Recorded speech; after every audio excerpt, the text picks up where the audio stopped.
नमस्कार दोस्तों, बोलती किताबें में मैं छाया आप सबका बहुत बहुत स्वागत करती हूँ। आज के इस अंक में मैं आपके लिए लेकर आई हूँ कथा सम्राट मुंशी प्रेमचंद की एक लिखी बेहद प्रसिद्ध और हृदय स्पर्शी कहानी मंत्र।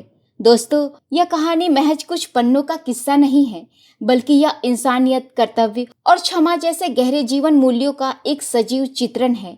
इस कहानी में हम देखेंगे कि कैसे एक तरफ धन और हैसियत का अहंकार है, तो दूसरी तरफ एक गरीब पिता का निस्वार्थ सेवा भाव, जो अपने सबसे बड़े दुख को भूलकर भी दूसरों को जीवन दान देता है।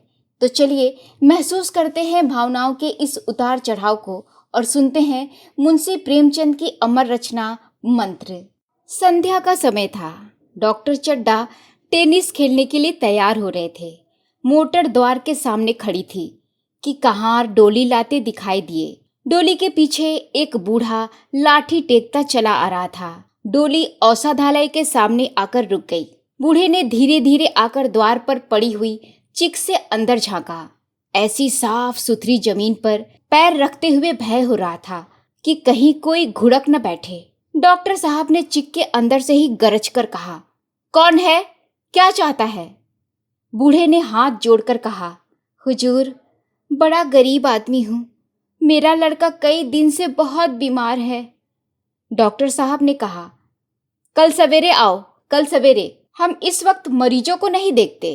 बूढ़े ने घुटने टेककर जमीन पर सिर रख दिया और कहा, दुहाई है सरकार की, लड़का मर जाएगा। हुजूर, 4 दिन से आंखें नहीं खोली है। डॉक्टर चड्डा ने घड़ी देखी, केवल 10 मिनट का समय और बाकी है।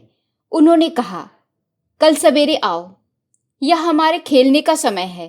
बूढ़े ने पगड़ी उतारकर चौखट पर रख दी और रोते हुए कहा, हुजूर, एक निगाह देख ले, बस एक निगाह, लड़का मर जाएगा। हुजूर, 7 लड़कों में से यही एक बच रहा है। 6 पहले ही बीमारी से मर गए, हम रो रो कर ही मर जाएंगे। डॉक्टर ने उसकी बातों की ओर ध्यान नहीं दिया। उन्होंने धीरे से चिक उठाई और वे बाहर निकलकर मोटर की तरफ बढ़ चले। बूढ़ा यह कहते हुए उनके पीछे दौड़ा, सरकार, बड़ा धर्म होगा, हुजूर दया कीजिए, लड़के को छोड़कर इस संसार में मेरा कोई और नहीं है। डॉक्टर साहब ने मुंह फेर लिया, उसकी तरफ देखा तक नहीं। मोटर में बैठकर बोले, कल आना। मोटर चली गई। बूढ़ा कई मिनट तक मूर्ति की तरह खड़ा रहा। डोली जिधर से आई थी उधर ही चली गई। यहाँ से निराश होकर वह फिर किसी डॉक्टर के पास न गया। उसी रात हंसता खेलता 7 साल का बालक इस संसार से सिधार गया। बूढ़े माँ बाप के जीवन का आधार छिन गया। कई साल गुजर गए। डॉक्टर चड्डा ने खूब यश और धन कमाया। उनके 2 बच्चे थे, एक लड़का और एक लड़की। लड़की का विवाह हो चुका था। लड़का कॉलेज में पढ़ता था। उसका नाम था कैलाश। आज उसकी 20वीं सालगिरह थी। कैलाश ने अपने सभी सहपाठी मित्रों को बुलाया था। उसकी एक खास मित्र भी थी, मृणालिनी। कैलाश और मृणालिनी आपस में प्रेम करते थे। कैलाश को सांप पालने, खिलाने और नचाने का शौक था। उसने तरह तरह के सांप पाले थे। उसने यह विद्या एक बड़े सफेरे से सीखी थी। सांपों की जड़ी बूटियां जमा करने का उसको मरज था। इतना पता भर मिल जाए किसी व्यक्ति के पास कोई अच्छी जड़ी है, फिर उसे चैन न आता, उसे लेकर ही छोड़ता। मृणालिनी कई बार आ चुकी थी और हर बार सांप देखने का आग्रह करती थी। कैलाश हर बार टाल जाता। आज मृणालिनी ने सांप देखने की ठान ली। कैलाश, कल जरूर दिखा दूंगा। इस वक्त अच्छी तरह दिखा भी तो नहीं सकता, घर मेहमानों से भरा हुआ है। देखो, कमरे में पैर रखने की जगह तक नहीं है। सांप भीड़ देखकर चौंक जाएंगे। मृणालिनी की जिद को कुछ और लोगों ने भी हवा दे दी। कैलाश, मृणालिनी और अन्य मित्रों को सांप के दरबे के आगे ले जाकर बीन बजाने लगा। फिर एक एक खाना खोलकर एक एक सांप को निकालने लगा। क्या कमाल था! ऐसा जान पड़ता था कि वे सांप उसकी एक एक बात मानते हैं। उसने सांपों को हाथ में, गले में डालना शुरू किया। मृणालिनी घबरा रही थी। एक मित्र ने व्यंग किया, अजी दांत तोड़ डाले होंगे। कैलाश हंसकर बोला, दांत तोड़ डालना मदारियों का काम है, इनके दांत नहीं तोड़े गए हैं, कहो तो दिखा दूं। यह कहकर उसने एक काले सांप को पकड़ लिया और बोला, मेरे पास इससे बड़ा जहरीला सांप दूसरा नहीं है। इसका काटा तुरंत मर जाता है। इस कांटे की दवा नहीं, कोई मंत्र नहीं। इसके दांत दिखा दूं? इस पर एक मित्र बोला, मुझे तो विश्वास नहीं आता, किंतु तुम कहते हो तो मान लेता हूं। कैलाश पर इस वक्त भूत सवार था। उसने सांप की गर्दन पकड़कर जोर से दबाई, इतनी जोर से कि उसका मुंह लाल हो गया। सांप ने कैलाश के हाथों ऐसा व्यवहार कभी नहीं देखा था। उसने सोचा कि आज यह मुझे मार डालना चाहता है, अतः वह आत्मरक्षा के लिए तैयार हो गया। कैलाश ने उसकी गर्दन खूब दबाकर मुंह खोल दिया और उसके जहरीले दांत दिखाते हुए बोला, जिन सज्जनों को शक हो आकर देख लो। आया विश्वास या अब भी कुछ शक है? मित्रों को दांत दिखाकर कैलाश ने सांप की गर्दन ढीली कर दी। सांप क्रोध से पागल हो गया।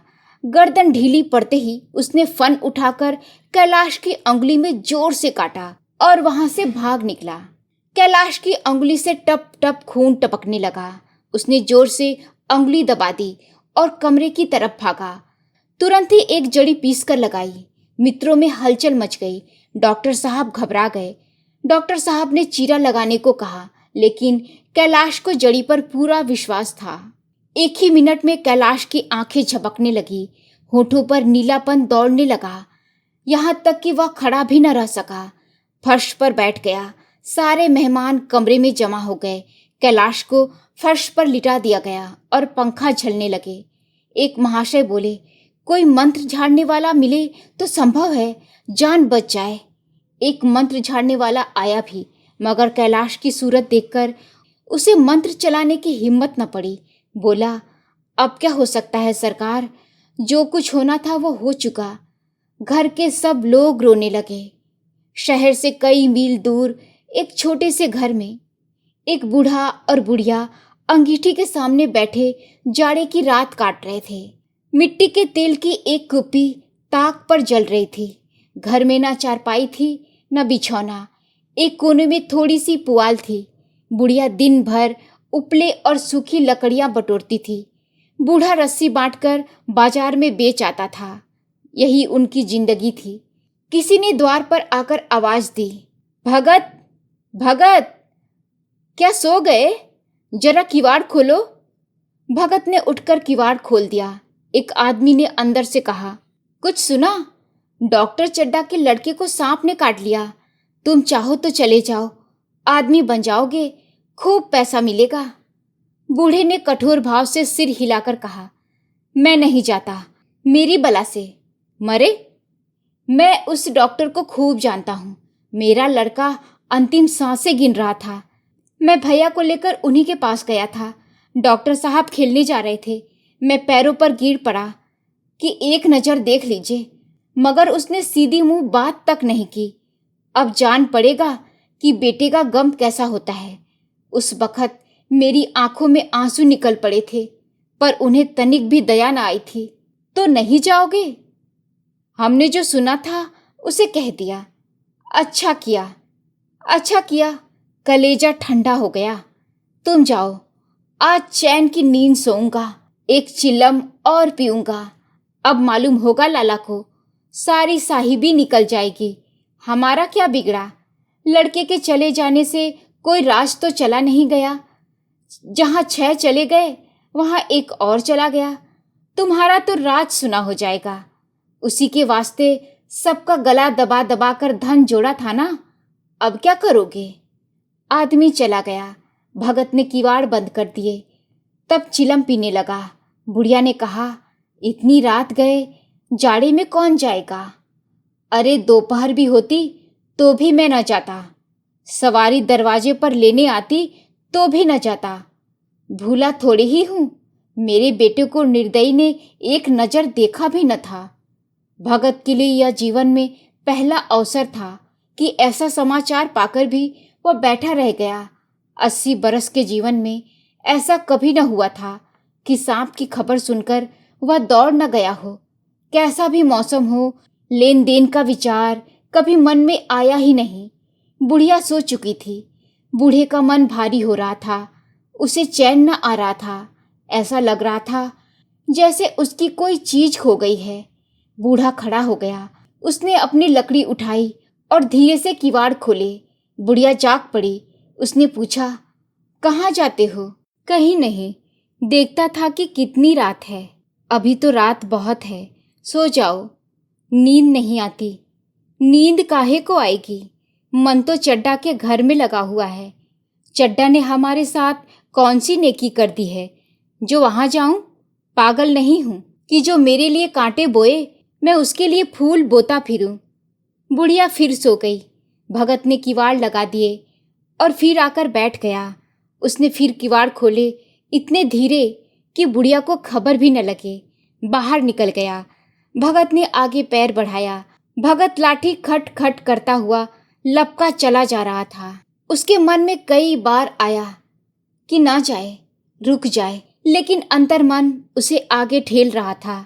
इतने में दो आदमी आते दिखाई दिए। दोनों बातें कर रहे थे। चड्डा बाबू का घर उजड़ गया। वही तो एक लड़का था। भगत के कान में यह आवाज पड़ी। उसकी चाल और भी तेज हो गई। वह दौड़ने लगा। अपनी उम्र में वह इतना तेज कभी न दौड़ा। इतने में उसे चड्डा साहब का घर दिखाई दिया। रात के 2 बज चुके थे। मेहमान विदा हो चुके थे। सभी रो रो कर थक चुके थे। सहसा भगत ने द्वार पर पहुंचकर आवाज दी। डॉक्टर साहब बाहर आए। देखा, एक बूढ़ा आदमी खड़ा है। कमर झुकी हुई, पोपला मुंह, भौहें तक सफेद हो गई हैं। लकड़ी के सहारे कांप रहा है। बूढ़े ने कहा, भैया कहाँ है? जरा मुझे दिखा दीजिए। चड्डा ने कहा, चलो देख लो, मगर 3-4 घंटे हो गए। जो कुछ होना था सो हो चुका। बहुतेरे झाड़ने फूकने वाले देखकर चले गए। डॉक्टर को आशा तो नहीं थी, लेकिन वे भगत को अंदर लेकर गए। उसने कैलाश की हालत 1 मिनट तक देखी, फिर मुस्कुराकर कहा, अभी कुछ नहीं बिगड़ा है बाबूजी, आप पानी का इंतजाम करवाइए। लोगों ने पानी भर भर कर कैलाश को नहलाना शुरू कर दिया। बूढ़ा भगत खड़ा मुस्कुरा मुस्कुरा कर मंत्र पढ़ रहा था। एक बार मंत्र समाप्त हो जाता तब वह एक जड़ी कैलाश को सूंघा देता। इस तरह न जाने कितने घड़े कैलाश के सिर पर डाले गए और न जाने कितने मंत्र भगत ने फूंके। सुबह होते होते कैलाश ने लाल लाल आंखें खोली, अंगड़ाई ली और पीने को पानी मांगा। यह देख भगत वहां से निकलकर घर की तरफ लपका। यहाँ चारों ओर भगत की तलाश होने लगी और भगत लपकता हुआ चला जा रहा था कि बुढ़िया के उठने के पहले घर पहुंच जाए। जब मेहमान चले गए तो डॉक्टर साहब ने नारायणी से कहा, बूढ़ा न जाने कहाँ चला गया, एक चिलम तंबाकू का भी हकदार न हुआ। नारायणी, मैंने तो सोचा था इसे कोई बड़ी रकम दूंगी। चड्डा, रात को तो मैंने पहचाना नहीं, पर जरा साफ होने पर पहचान गया। एक बार यह मरीज को लेकर आया था। अब मुझे याद आता है कि मैं खेलने के लिए जा रहा था और मैंने मरीज को देखने से इनकार कर दिया था। आज उसी दिन की बात याद करके मुझे जितनी ग्लानि हो रही है उसे प्रकट नहीं कर सकता। मैं उसे अब खोज निकालूंगा और उसके पैरों पर गिरकर अपना अपराध क्षमा कराऊंगा।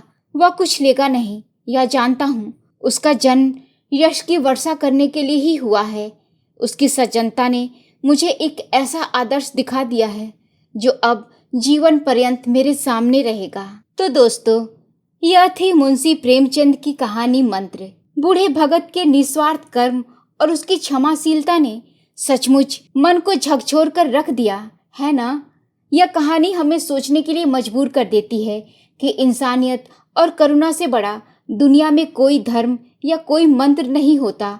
आपको यह कहानी और बूढ़े भगत का चरित्र कैसा लगा? अपने विचार मुझे नीचे कमेंट्स में ज़रूर लिखकर बताइएगा। अगर आपको आज की यह प्रस्तुति पसंद आई हो तो इसे लाइक करें और अपने दोस्तों और परिवारों के साथ शेयर जरूर करें।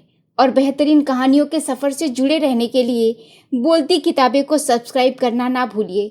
मैं हूँ छाया और जल्द ही मिलूंगी एक नई कहानी के साथ। तब तक के लिए सुनते रहिए, पढ़ते रहिए और अपना ख्याल रखिए। धन्यवाद।